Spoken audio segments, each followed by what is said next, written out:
Vous écoutez La Talenterie, votre meeting du vendredi. Bon vendredi, bienvenue à ce tout nouvel épisode du podcast La Talenterie, le podcast où on parle d'innovation sociale, du monde du travail et d'entrepreneuriat. On est déjà au 5e épisode cette semaine, puis je suis hyper contente. Honnêtement, je m'attendais à ce que ça prenne du temps avant que les gens commencent à s'intéresser au podcast, puis avant d'avoir des rétroactions. Puis je suis vraiment surprise parce qu'il y a déjà des gens qui viennent me parler, des gens que je connais pas aussi qui hésitent pas à venir me parler sur LinkedIn, qui me donnent des commentaires, des suggestions. Sachez que c'est vraiment apprécié, ça me fait chaud au cœur. Puis si jamais il y a des sujets ou des invités que vous aimeriez que j'invite, n'hésitez pas à m'en faire part. Je suis preneuse d'inspiration. Puis si vous avez un petit moment, si vous avez le temps de me laisser un 5 étoiles sur iTunes, ça me fait vraiment plaisir, ça m'aide à faire connaître le podcast, puis c'est le fun aussi à recevoir. Donc, sans plus tarder, je vous parle un peu du sujet de l'émission d'aujourd'hui parce qu'on reçoit Nadia Cardin, qui est coordonnatrice au collectif des partenaires en développement des communautés. Nadia, c'est quelqu'un que j'ai croisé un peu par hasard dans un événement de réseautage. Elle était venue parler de son entreprise, le gros festival sucré. Puis quand j'ai parlé un peu de mon projet avec la talenterie, tout ça, on s'est mis à jaser un peu plus de son travail qui est du niveau communautaire. Donc Nadia, c'est quelqu'un qui a 2 chapeaux. Elle travaille dans un organisme et en même temps, elle a aussi son entreprise un peu sur le site. Puis vous allez voir tantôt, là, les deux sont un peu reliés. Puis elle prêche par l'exemple. Puis elle se sert de son entreprise finalement pour faire du développement des communautés. Donc, je trouvais ça hyper intéressant comme sujet. Puis je lui ai demandé de venir nous en parler. Donc, sans plus tarder, je vous la présente.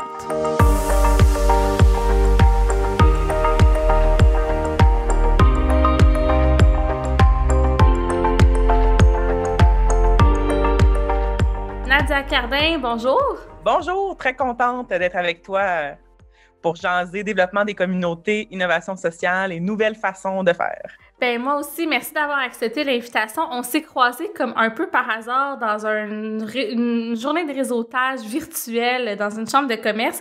Tu étais venu parler de ton entreprise, le gros festival sucré. On en reparlera tantôt si tu veux. Mais principalement, aujourd'hui, on voulait parler un peu de développement des communautés ensemble parce que tu as 2 chapeaux, comme je l'ai dit un peu d'entrée de jeu. En ce moment, tu es coordonnatrice au collectif des partenaires en développement des communautés. Puis je t'avoue que ça, c'est quelque chose que je connais peut-être un petit peu moins. Tu sais, je commence à explorer au niveau de l'innovation sociale. Toi, tu es là-dedans. Tu as une maîtrise en innovation dans les PME, entre autres, puis tu baignes dans le secteur communautaire. Donc, premièrement, c'est quoi du développement des communautés? Oui, mais en fait, c'est un secteur qu'on entend souvent moins parler, qui fait partie d'une part de la grande famille des organisations publiques au Québec, là. Puis souvent, oui, le milieu communautaire, on peut en entendre parler par les organismes au niveau sur le terrain, puis surtout dans le cadre de la pandémie, on a entendu parler que ce soit les distributions alimentaires, que ce soit d'autres organismes qui faisaient de l'aide à domicile pour toutes sortes d'autres enjeux sociaux. Mais ce qu'on parle souvent moins, c'est que derrière les organisations, il y a aussi ce qu'on appelle au Québec des structures de développement, donc des organisations qui font en sorte que on est capable sur un territoire donné, dans ce qu'on appelle une communauté, de pouvoir porter un regard, une analyse sur les enjeux sociaux du territoire et de veiller à savoir est-ce qu'on a des actions, des projets ou des organisations qui développent des réponses finalement à ces enjeux sociaux-là. Et tout ça fait partie de cette grande famille-là des organismes, des organisations publiques au Québec, autant qui sont financées par l'État, par différents ministères de notre gouvernement. Ils peuvent être financés par la philanthropie, ils peuvent être financés par de l'autofinancement aussi qu'ils font, mais ils travaillent tous dans une logique de développer une communauté. Ce qu'on entend par développement, essentiellement, le développement, c'est de pouvoir favoriser. Puis pour le collectif des partenaires, on parle de développement des communautés intégrées, c'est-à-dire de veiller à avoir une cohérence dans les différentes organisations ou acteurs qui font du développement dans la communauté. C'est-à-dire, par exemple, les entreprises qui vont développer des différents services ou entreprises sur un territoire afin de répondre à un besoin, par exemple, une épicerie qui va se développer dans une municipalité pour répondre à un besoin de se nourrir, mais elle fait du développement de la communauté. Un organisme communautaire qui qui veut offrir un service de transport collectif, il fait du développement. Le secteur municipal, que ce soit les élus, que ce soit une MRC, que ce soit les acteurs qui travaillent dans une ville, mais aussi ils regardent c'est quoi les enjeux de leur territoire, c'est quoi les enjeux sociaux, économiques, environnementaux ou culturels qui est vécu sur leur territoire, puis qu'est-ce qu'on fait en réponse à ça. Donc, eux aussi, ils font du développement. Donc, tous ces acteurs-là, qu'on appelle les acteurs du développement des communautés, sont dans plein de secteurs. Comme je l'ai dit, économique, culturel, social ou environnemental. Et ils travaillent tous à développer, finalement, dans leur secteur d'intervention, une réponse aux enjeux vécus dans une communauté. Ce qu'on entend par communauté, ce que c'est qu'une communauté, oui, il y a des communautés sur Facebook, mais il y a aussi des communautés dans la vie. Une communauté, ça peut être défini de plusieurs façons. Ça peut se définir par des cartographies qu'on a au Québec, comme les régions administratives, c'est des communautés. La région métropolitaine, c'est une communauté. Le centre du Québec, c'en est une aussi. Mais après, ça peut aussi se décortiquer en municipalités, en village, en ville, en MRC et même en quartier à Montréal.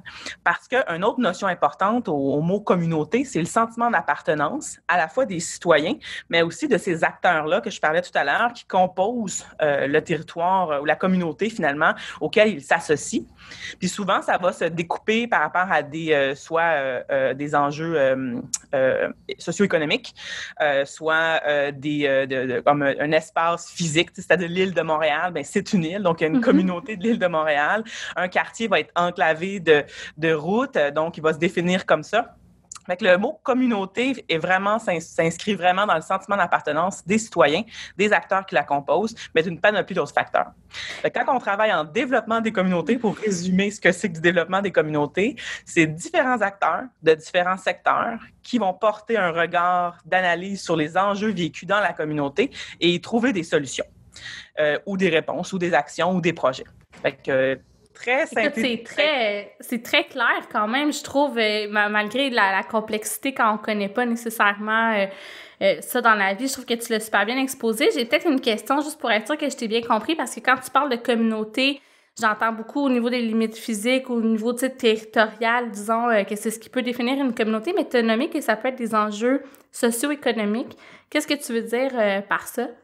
Si, par exemple, on prend un quartier comme le quartier d'Hochelaga-Maisonneuve, par exemple, même à l'intérieur de ce quartier-là, qui est défini comme un quartier parce qu'il est un quartier dans un arrondissement, donc on est venu le baliser avec des rues puis des limites parce que c'est à des fins, finalement, de travail là, des élus municipaux puis du travail de toutes ces organisations municipales-là qui ont besoin d'enclaver finalement Montréal dans des quartiers à des fins qu'on puisse déployer toutes sortes de projets et d'actions.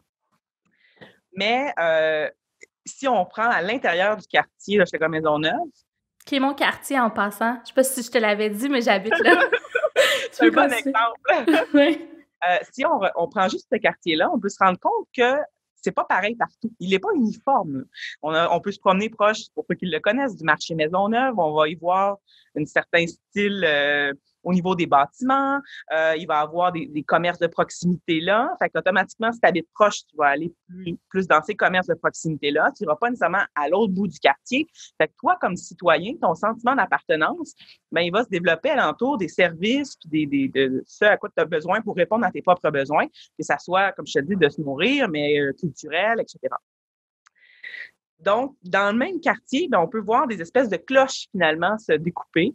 Puis si on prend Hochelaga-Maisonneuve, juste dans le nom, on le voit, il y a la portion Hochelaga qui est plus vers l'ouest et la portion Maisonneuve qui est plus vers l'est. Et qui est plus huppée un peu.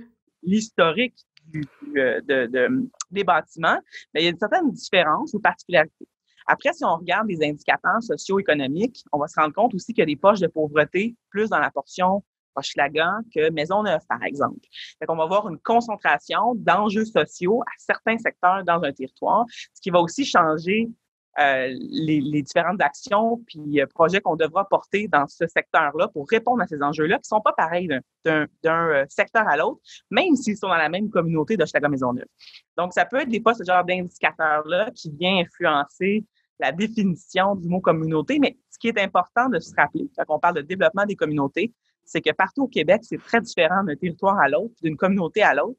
Puis nous, comme acteurs de développement des communautés, ce qu'on amène comme principe, c'est qu'il faut porter attention à toutes ces particularités-là et développer des projets, des enjeux, des structures, des façons de faire qui répondent à cette réalité territoriale-là de chacune des communautés du Québec. Super, écoute, c'est très clair, merci. Puis tu as raison, là, pour vivre dans Hochelaga-Maisonneuve, je le vois clairement. Là, tu te promènes sur Ontario, puis tu le sens là, quand tu passes la partie Hochelaga, puis que tu es rendu dans Maisonneuve ou inversement. Là, donc, je suis...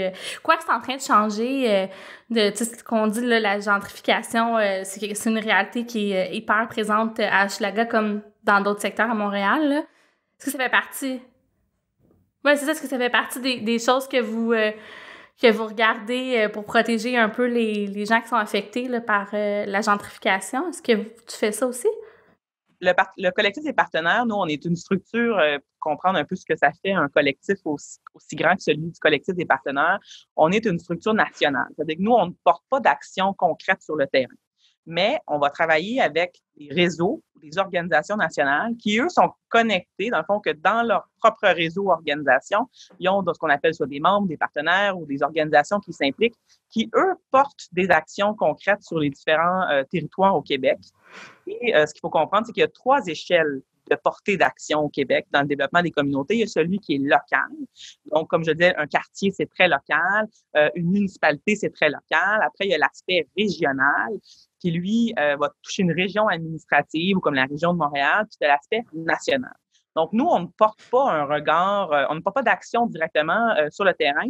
Nous, on est plus un espace de réflexion pour favoriser les bonnes pratiques, les bonnes façons de faire. Tu as nommé par rapport aux changements dans des territoires, dans des communautés, des enjeux sociaux qui bougent, qui changent, qui mutent.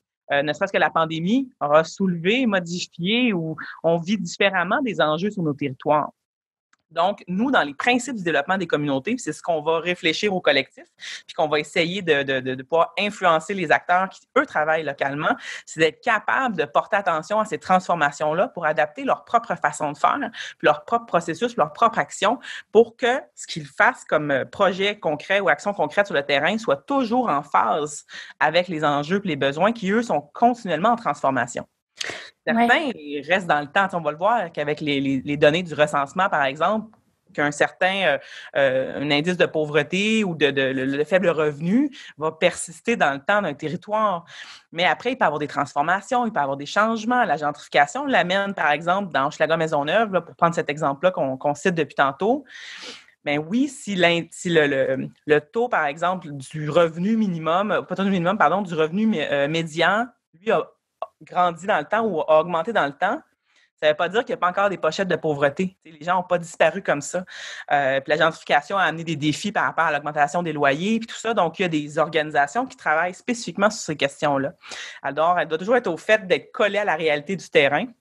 Puis nous, comme collectif des partenaires, bien, nous, on est plus, comme je le disais, au niveau national. Donc, on va plus travailler sur ces processus-là et ces façons de faire. Là. Très, très, très pertinent. Puis dans ce que tu nommes, là, dans les changements, les enjeux qui bougent, tout ça, ça fait un peu le pont avec ma prochaine question. Je te demanderais de définir, pour ceux qui ne savent pas nécessairement ce que c'est quoi de l'innovation sociale? Parce que c'est en partie pour répondre justement au fait qu'il y a des changements continus, mais je te laisserais peut-être exposer plus en détail ou plus finement ce que c'est. Tu sais, puis dans le développement des communautés, nous, on a vraiment un regard plus macro, là, qu'on va appeler plus très large sur tout ce qui se passe en termes de développement des communautés. Mais après ça, concrètement, là, de l'action sur le terrain, des projets, des façons de faire, là, eux vont se porter plus par des organisations qui vont développer des services, des activités, des milieux de vie pour répondre à ça. L'innovation sociale, c'est un grand principe qui vient exposer de comment, collectivement, on est capable de regarder un enjeu social qui va souvent, cet enjeu-là, il peut arriver de n'importe où, là, peut arriver parce que, on reprend encore l'exemple de Hochelaga-Maisonneuve, mais un territoire qui a des poches de pauvreté, puis qu'on veut travailler ça, on veut travailler des actions, des façons de faire. On peut développer des services publics, on peut augmenter l'aide, par exemple, à l'école pour les enfants en milieu défavorisé, ce genre d'actions-là. Mais quand on se met à parler d'innovation sociale, c'est qu'on veut amener la réflexion autrement. On veut bâtir collectivement une nouvelle réponse ou une nouvelle façon de faire à un enjeu social qui est vécu sur un territoire. D'où le social dans l'innovation sociale. Ça peut se travailler d'une multitude d'enjeux et puis de façon d'enjeux différents partout au Québec. On peut prendre, on faisait la blague avant que je me connecte de la difficulté de l'Internet en région. Oui. Là, on a un enjeu qui est important, surtout en contexte de télétravail puis de pandémie partout au Québec, mais plein de gens n'ont pas accès à Internet parce que l'infrastructure n'y est pas, parce que le milieu de l'entreprise privée n'a pas su répondre, ne peut pas répondre à des fins d'affaires parce que lui, il a une perspective de développement d'affaires qui doit être rentable et coller à son modèle d'affaires à lui. Mais collectivement, les acteurs d'un milieu peuvent se dire, nous, on veut pas rester sans réponse à ce problème-là. Comment on peut innover ensemble puis pouvoir développer une nouvelle organisation, un nouveau service qui n'existe pas actuellement pour répondre à cet enjeu-là. L'innovation sociale, c'est un grand principe, puis après, ça peut prendre toutes sortes de formes. Après, on peut parler d'économie sociale, qui sont aussi une façon de développer une organisation qui va s'autofinancer grâce à un modèle d'affaires rentable, mais qui a une visée sociale, c'est-à-dire elle vise spécifiquement à répondre à un enjeu du territoire. Beaucoup de grands thèmes. Puis des fois, on peut s'y perdre facilement, développement des communautés, innovation sociale, économie sociale, mais ce qui est important de se rappeler, c'est comment, collectivement, on réfléchit ensemble, les différents acteurs d'un territoire, les citoyens, le milieu municipal, les entreprises, les organismes communautaires, comment, ensemble, on est capable de se faire une tête commune sur un enjeu qui est vécu, puis comment on travaille tous dans la même direction pour développer un service, un projet ou une nouvelle organisation. Essentiellement, c'est la base, c'est pour développer le Québec de demain, là, puis développer des structures, des projets ou des organisations qui répondront aux enjeux sociaux du Québec. C'est la base. Après ça, on peut l'appeler de toutes sortes de façons. Il y a plein de particularités. Je ne suis pas non plus une experte dans chacun de ces domaines-là. Je suis plus une généraliste. Puis l'important, je trouve, dans cette réflexion-là, c'est de se rappeler que, collectivement, on peut trouver des solutions innovantes pour répondre à des enjeux sociaux. Je suis tellement d'accord avec toi. Puis, tu sais, moi, je baigne un petit peu plus dans un monde d'entrepreneurs. Dans mon réseau, il y a beaucoup de gens qui veulent justement répondre à des enjeux sociaux, adapter leurs services ou, tu sais, participer à la réflexion. C'était un peu mon souhait aussi quand j'ai commencé à prendre des cours là, en innovation sociale. Puis, ce que je trouve, puis peut-être tu pourras me corriger, c'est que la place de l'entreprise est comme pas claire. On dirait que c'est très milieu communautaire, c'est très OBNL.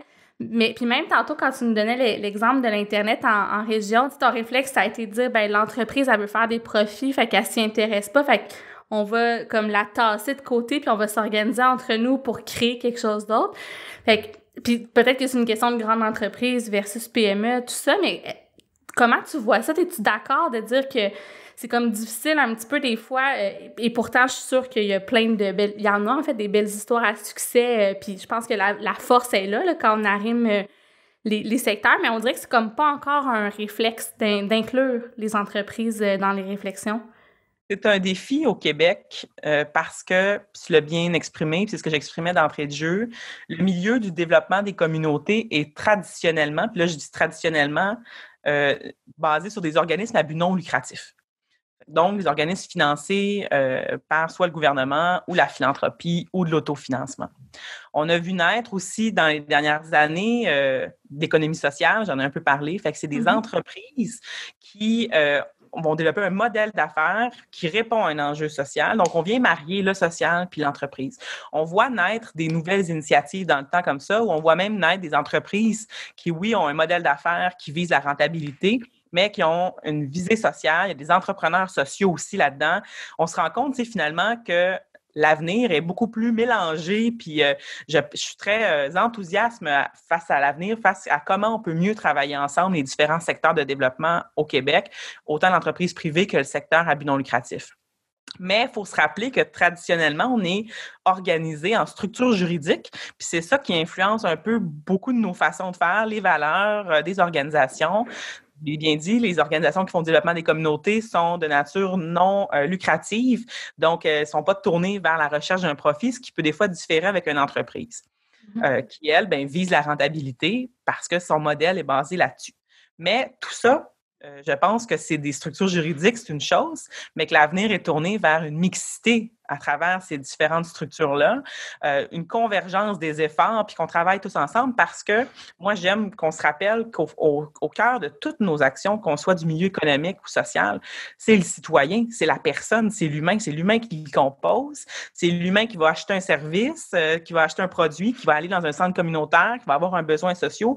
Et on est tous interconnectés puis interdépendants dans notre territoire ou notre communauté dans laquelle on travaille. Puis autant l'entreprise a une responsabilité sociale, autant les citoyens qui s'impliquent aussi, qui doivent dynamiser leur territoire, c'est leur milieu. Fait que bref, on est tous interconnectés, puis on a avantage, je pense, à travailler davantage ensemble, au-delà de nos structures puis de nos façons de faire qui ont pu nous camper un peu plus dans des secteurs différents. Mais au final, on travaille dans la même communauté, puis on fait tous du développement. C'est pour ça que le collectif des partenaires en développement des communautés va souvent parler comme approche de développement des communautés intégrées, c'est-à-dire comment on marie le social, l'économique, l'environnemental puis le culturel ensemble, puis qu'on est capable de maximiser les forces vives, de se faire une tête commune sur notre territoire puis de travailler ensemble à répondre aux différents enjeux. Mais le défi, il est beaucoup dans cette différenciation-là entre à but lucratif et à but non lucratif.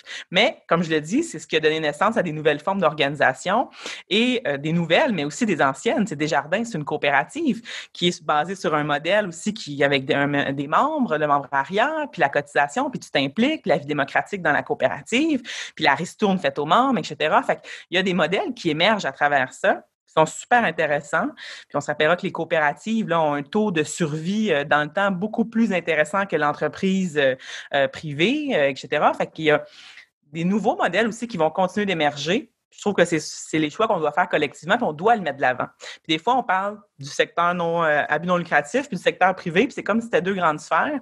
Quand au final, il y a beaucoup plus de liens puis de croisements à faire. Puis d'autres formes juridiques aussi, comme les coopératives, l'économie sociale, etc. Puis on doit le mettre plus de l'avant.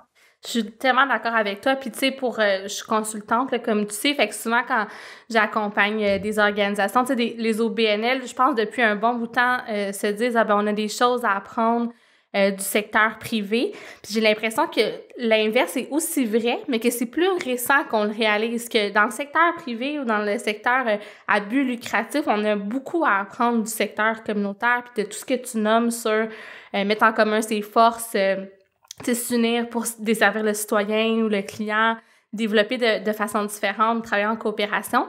J'ai l'impression, tu sais, de ce que je peux observer, là, que c'est en train d'arriver. Je suis d'accord avec toi. Je pense que l'avenir, il est lumineux, puis il est complexe aussi en même temps. Fait que je pense qu'il y aura peut-être pas juste une réponse. Puis pour exprimer peut-être un exemple de comment on peut... parce que des fois, mettons, je me dis, comme entreprise, là, mettons, tu veux, là, puis c'est mon cas, là, tu dis, OK, je veux m'impliquer dans ma communauté. Mettons, moi, je voudrais que la talenterie soit impliquée dans Hochelaga Maisonneuve, mais par où tu prends ça? Qu'est-ce que tu peux faire? Ce serait quoi les premières...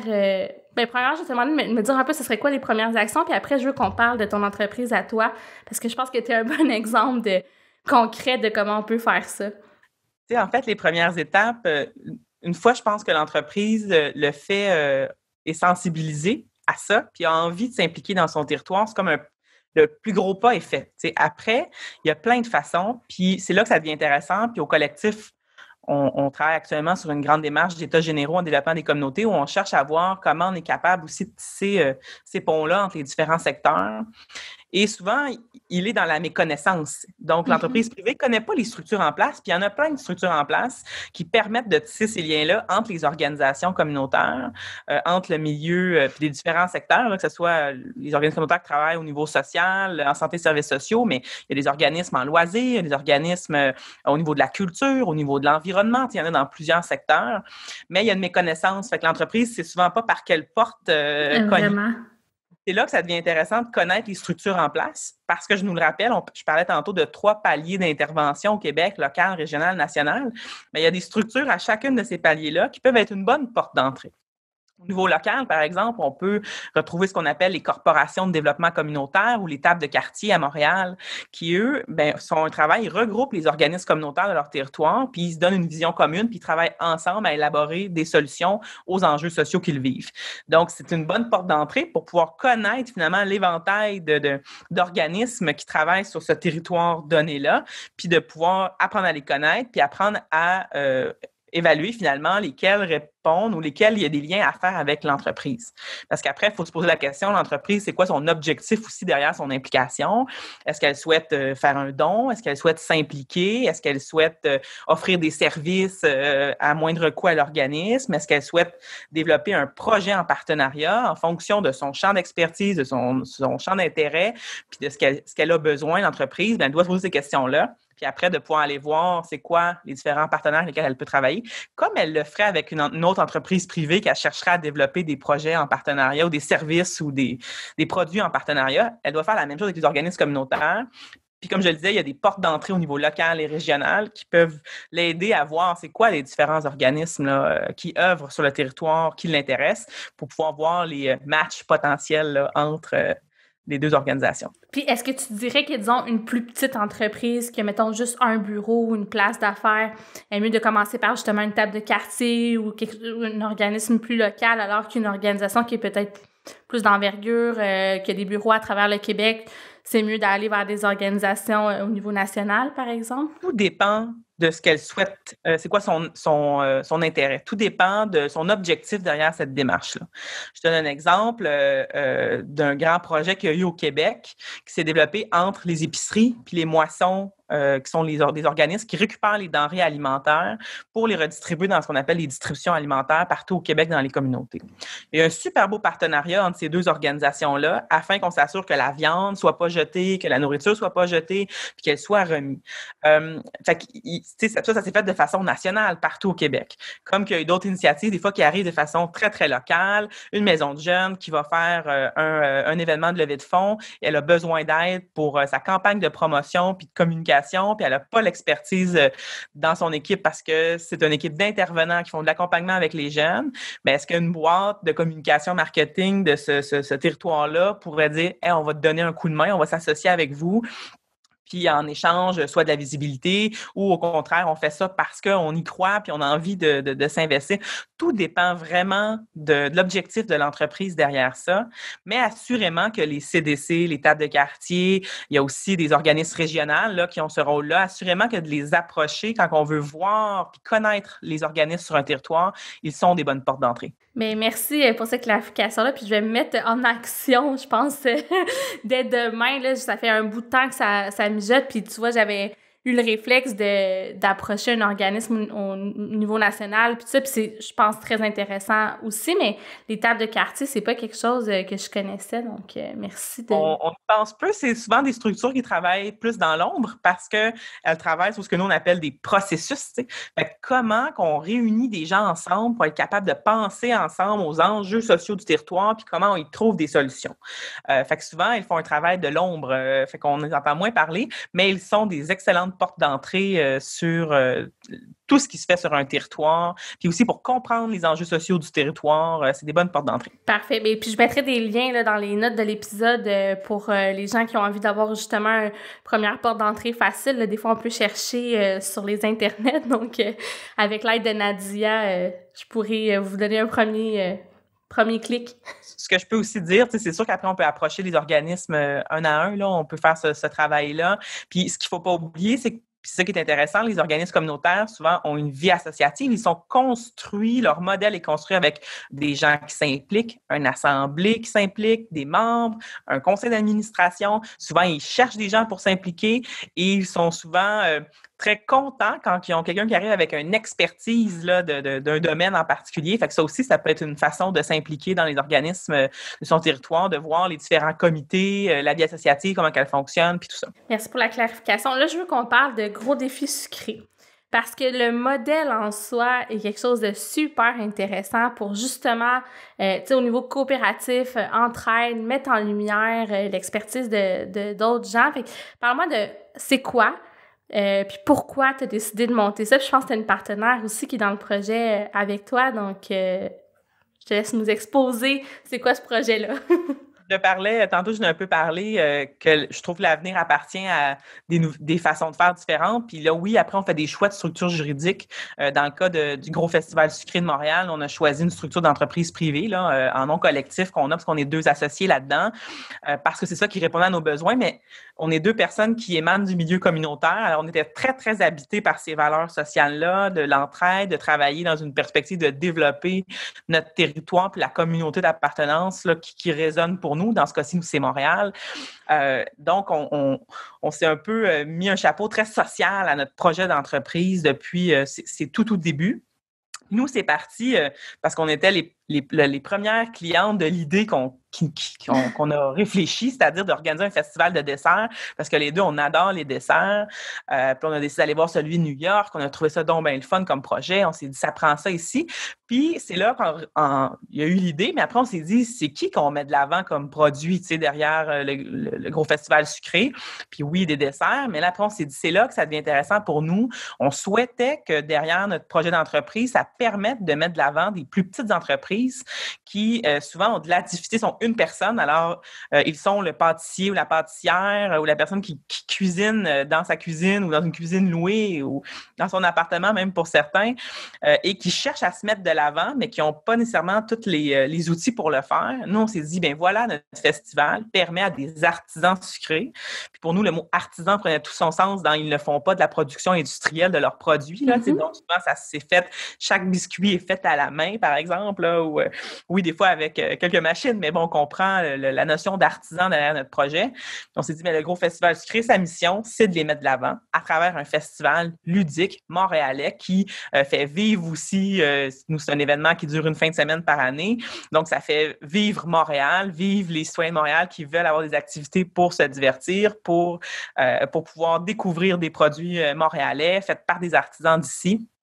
Donc, on est capable de pouvoir créer à travers même une structure d'entreprise privée, d'y inculquer nos valeurs personnelles qui sont plus sociales, axées vers, justement, comme tu l'as bien dit, l'entraide, le fait de pouvoir aider des petits entrepreneurs à se mettre de l'avant. Puis ça nous a demandé, nous-mêmes, comme entrepreneurs, d'adapter tous nos processus. Assurément que si on veut qu'une petite entreprise puisse exposer ses produits dans notre festival, puis qu'on charge un prix très cher, mais ça se peut que ça ne soit pas accessible puis qu'elles ne viennent pas. Donc, nous, on a fait des choix d'entreprise à l'intérieur de notre modèle d'affaires pour permettre aux petits entrepreneurs d'avoir un espace pour pouvoir rayonner à travers notre grand projet, sachant qu'on travaille avec d'autres qui sont un peu plus grands, qui ont un modèle d'affaires, une entreprise qui existe depuis plus longtemps qu'eux, puis sont plus développés, puis qui ont des fournisseurs, puis qui font du plus grand volume. Eux ont une capacité de payer plus intéressante que le plus petit. Donc, on s'est dit comment on est capable de travailler ces différentes sensibilités-là à travers notre modèle d'affaires pour que celui qui a plus de moyens, mais permette aux petits aussi de se mettre de l'avant. Fait que c'était des valeurs qui nous habitent depuis toujours dans le milieu communautaire puis qu'on essaye le plus possible de transposer dans notre modèle d'affaires. Le défi après, bien évidemment, il faut toujours avoir une rentabilité là-dedans. Il ne faut pas que ça nous coûte des sous, nous, comme entrepreneurs, dans ce projet-là. Mais on se dit que c'est en innovant qu'on va trouver des solutions à tout ça.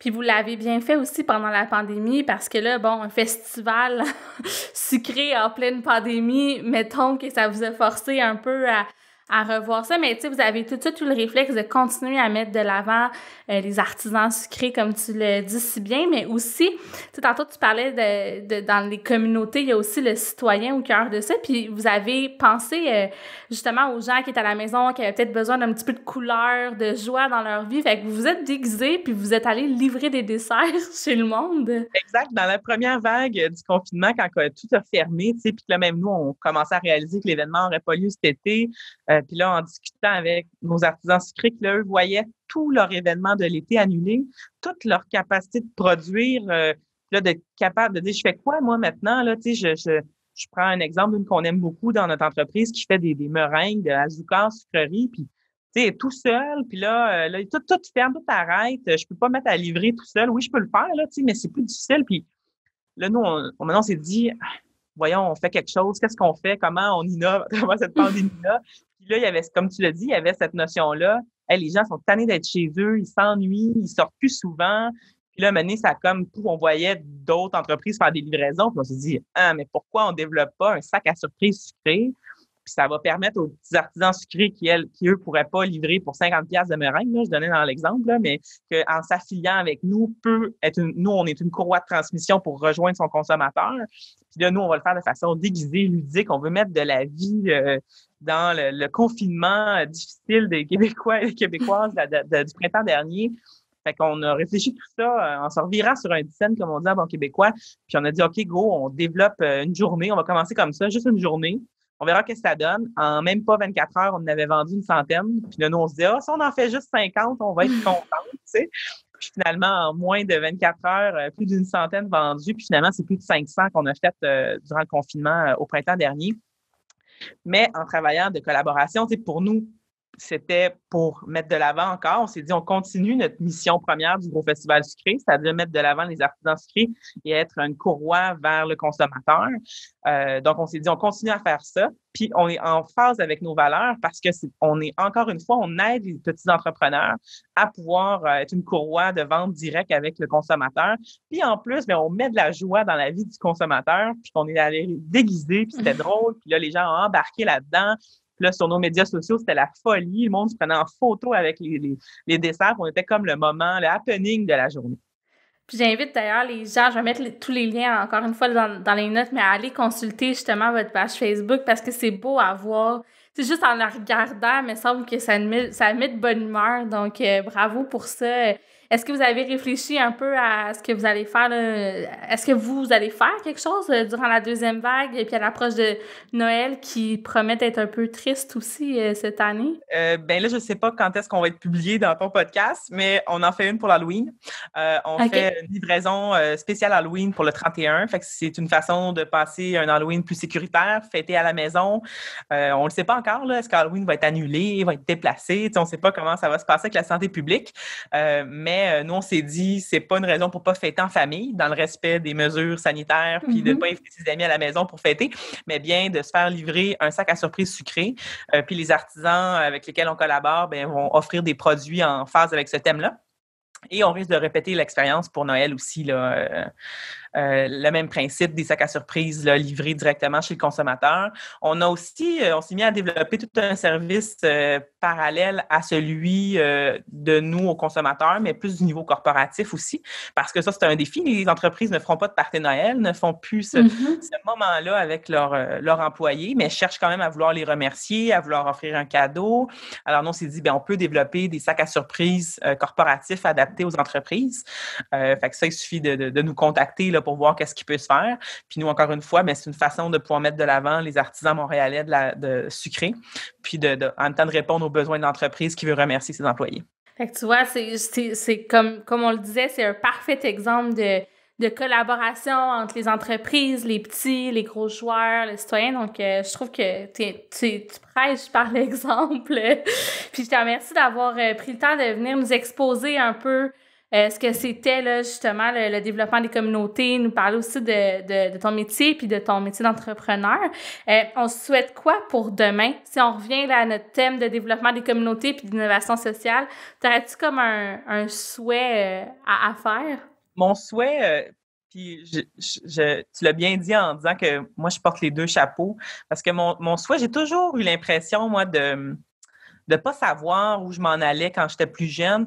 Donc, je vais tout dans le milieu privé, mais pourtant, le milieu communautaire m'interpelle. Puis là, il faut que je choisisse une branche. Puis finalement, j'ai fini par étudier autant dans le milieu au niveau communautaire puis social, comme que j'ai fait ma maîtrise en administration. Puis comme à un moment donné, je me suis rendu compte, bien, ça suffit de vouloir s'enfermer dans des cases. Tous les concepts qu'on a parlé ou les secteurs de développement, puis souvent, ce qu'on leur reproche, on leur reproche pas, mais en développement des communautés, on va parler de développement intégré.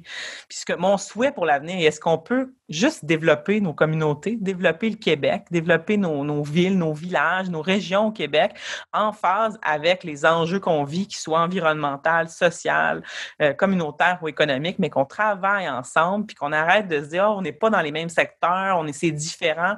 Non, au final, là, on peut se rejoindre de plein de façons, puis juste de foncer là-dedans, puis d'y aller avec toutes nos bonnes volontés, puis de créer des nouveaux partenariats, puis de créer des nouvelles organisations, puis peut-être qu'un jour, il y aura des nouvelles structures juridiques qui vont émaner de toutes ces transformations-là qu'on vit, puis c'est tout ce que je nous souhaite, moi, pour l'avenir. Bien, je suis très d'accord avec toi, puis je pense qu'on s'en va vers ça, fait que ça, c'est la bonne nouvelle.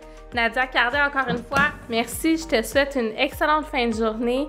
Puis j'invite les gens à vous suivre, le Gros Festival du sucré sur les réseaux sociaux. Tu l'as nommé, là, il y a plein de choses intéressantes qui s'en viennent. Donc, merci encore une fois, puis bye-bye.